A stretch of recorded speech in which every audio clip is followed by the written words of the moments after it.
Incels and toxic misogyny on the internet have exposed the dangerous rhetoric that many young men have adopted to continue to marginalize femme people on the internet specifically. This is usually done in response to their own perceived personal failings in love and romance. The major question I want to focus on is what led to the extreme beliefs of these incels and what that means for dating and romance in the modern era and how society can reckon with this issue. To begin analysis, I want to make sure that we have a set definition of incel because it's kind of a broad term and it originated on the internet, so it's really hard to specify. But according to Google, an incel is a member of an online subculture of people who define themselves as unable to get a romantic or sexual partner despite desiring one. The reason I personally wanted to explore this topic is because I have never noticed the prevalence of it, especially considering your social media algorithm will feed you things you like, and I don't care for incels, clearly.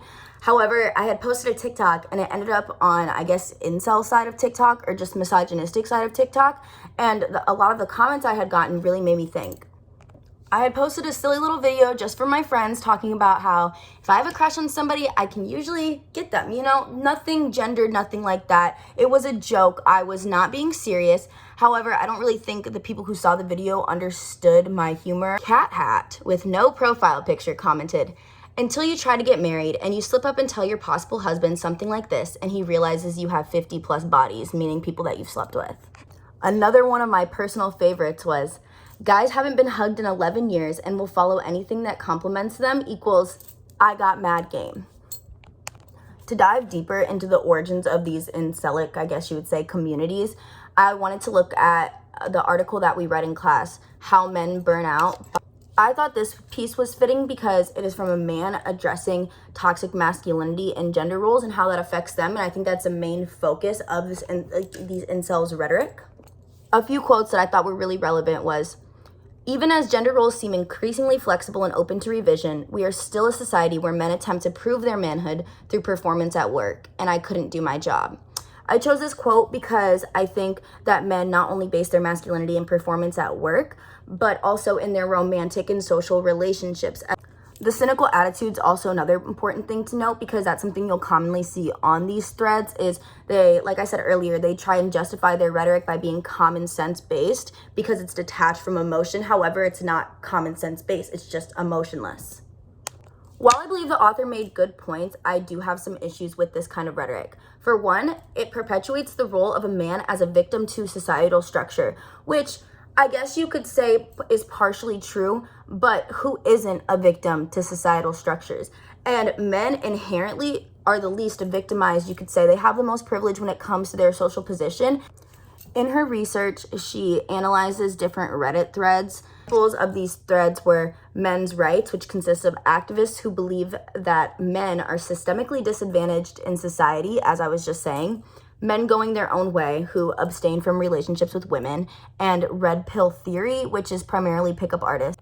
I really liked this piece and thought it was relevant to this topic because it really explores the ways in which an incel would think. A quote from the abstract of the article is, "Women and girls were dehumanized and sexually objectified, negatively judged for morality and veracity, and constructed as desiring hostile behavior from male social actors. Conversely, men were constructed as victims of female social actors and external institutions, and as a result, unhappy and insecure." For my last source, I chose to include the book Empowered, Popular Feminism and Popular Misogyny by Sarah Bennett Weiser. And I really like this source because it has an overall comprehensive view of how this type of rhetoric fits into our culture and how this dynamic goes both ways between men and women. In this piece, she further explains how men view themselves as oppressed by women, like mentioned in the earlier pieces, as well as addressing the issues with popular feminism in the way that has created a pushback on men's side. The overarching theme of her piece was how these dynamics play in together, which I think is really important. And she suggests a solution for this by abandoning popular feminism's problematic commitment to visibility and how that limits its potential and collective power. To conclude, I'm going to bring up another one of Sarah Bennett Weiser's points on rage. And she writes, "The very popularity of popular feminism as something that is all the rage in the contemporary movement provokes the violent rage of misogyny. That is, the visibility of popular feminism, the way it occupies a spotlight in multiple media platforms, brings into bold relief gender asymmetries in culture, politics, and economics.